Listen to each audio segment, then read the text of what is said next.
So King Solomon ruled over all Israel, and these were his chief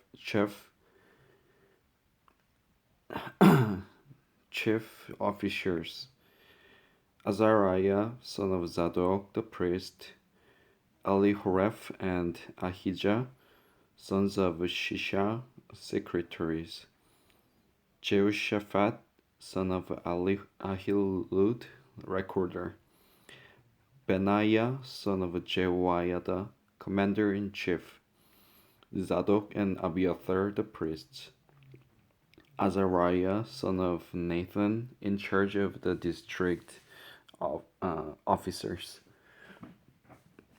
Zabud, son of Nathan, a priest and personal advisor to the king, Aishar, in charge of the place, Adon- Adoniram, son of Abda, in charge of forced labor.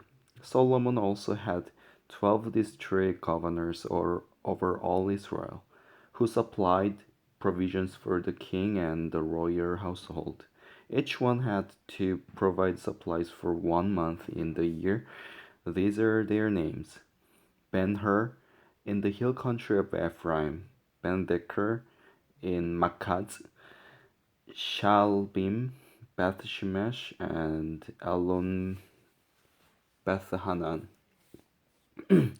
Ben-Hesed in Aruboth, Soko, and all the land of Hepher were his. Ben-Abinadab in Naphoth Dor. He was married to Taphath, daughter of Solomon. Baana, son of Ahilud, in Tanakh and Megiddo, and in all of Bethshan next to Zeredan, Zerethan, below Zizrael, from Bethshan to Abel Meholah, across to Jokmim. Ben-Geber in Ramoth Gilead, the settlements of Jair, son of Manasseh in Gilead were his, as well as the district of Argob in Bashan and its 60 large walled cities with bronze gate bars.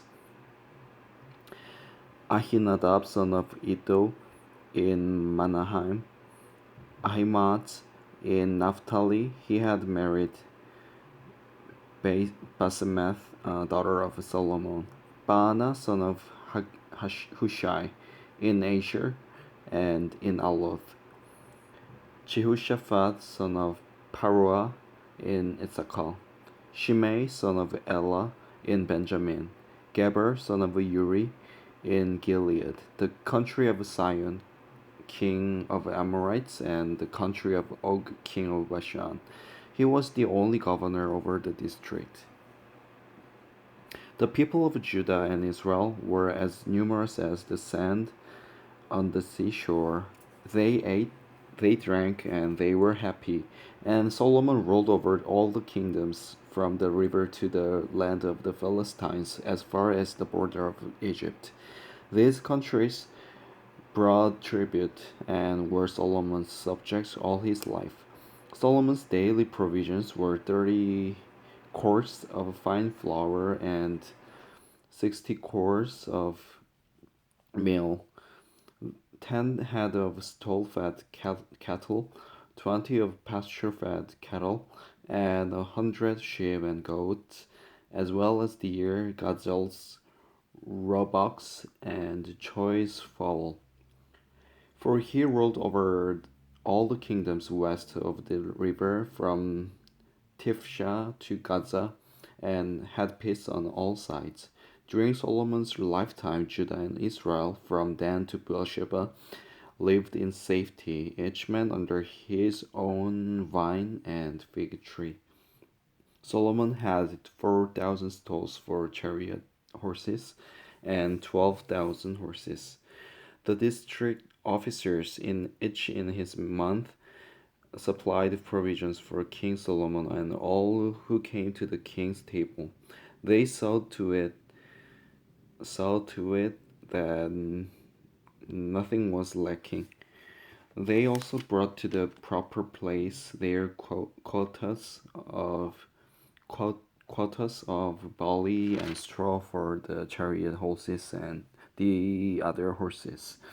God gave Solomon wisdom and very great insight, and a breadth, breadth of understanding of measureless as the sand on the seashore. Solomon's wisdom was greater than the wisdom of all the men of the East, and greater than all the wisdom of Egypt. He was wiser than any other man, including Ethan the Ezrahite, wiser than Heman, Kalkol, and Darda, the sons of Mahor.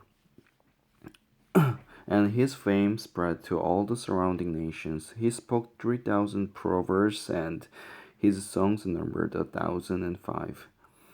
He described plant life from the cedar of Lebanon to the hyssop that grows out of walls.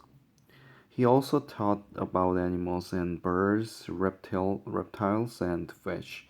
Men of all nations came to listen to Solomon's wisdom, sent by all the kings of the world who had heard of his wisdom. When Hiram, king of Tyre, Tyre,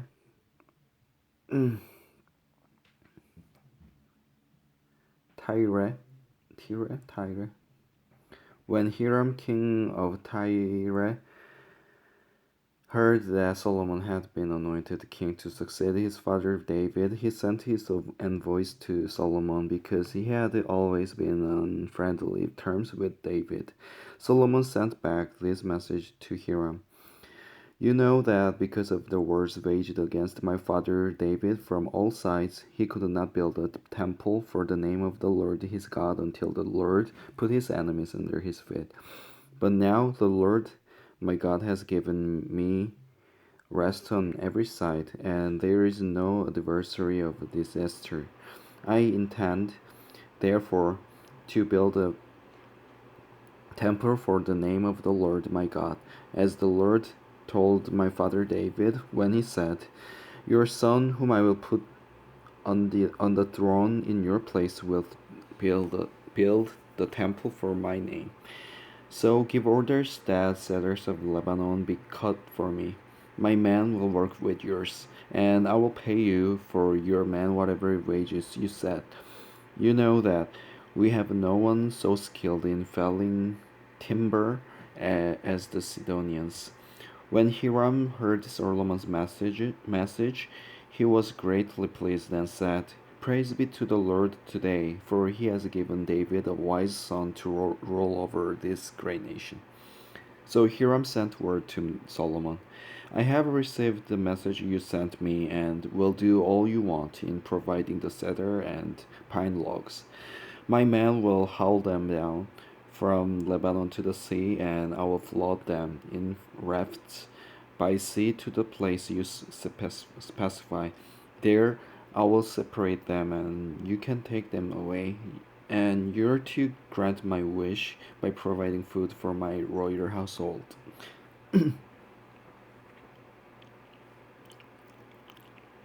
In this way, Hiram kept Solomon supplied with all the cedar and pine logs he wanted, and Solomon gave Hiram 20,000 cores of wheat as food for his household, in addition to 20,000 baths of pressed olive oil. Solomon continued to do this for Hiram year after year. The Lord gave Solomon wisdom just as he had promised him. There were peaceful relations between Hiram and Solomon, and the two of them made a treaty. King Solomon conscripted laborers from all Israel, 30,000 men. He sent them off to Lebanon in shifts of 10,000 a month, so that they spent 1 month in Lebanon and 2 months at home. Adoniram was in charge of the first labor.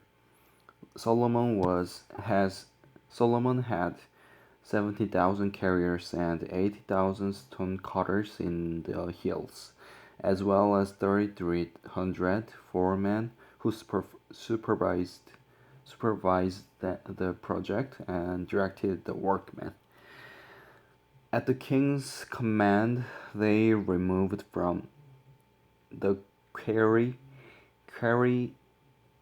large blocks of quality stone to provide the foundation of the dressed stone for the temple. The craftsmen of Solomon and Hiram and the men of Gebal cut and prepared the timber and stone for the building of the temple. Amen.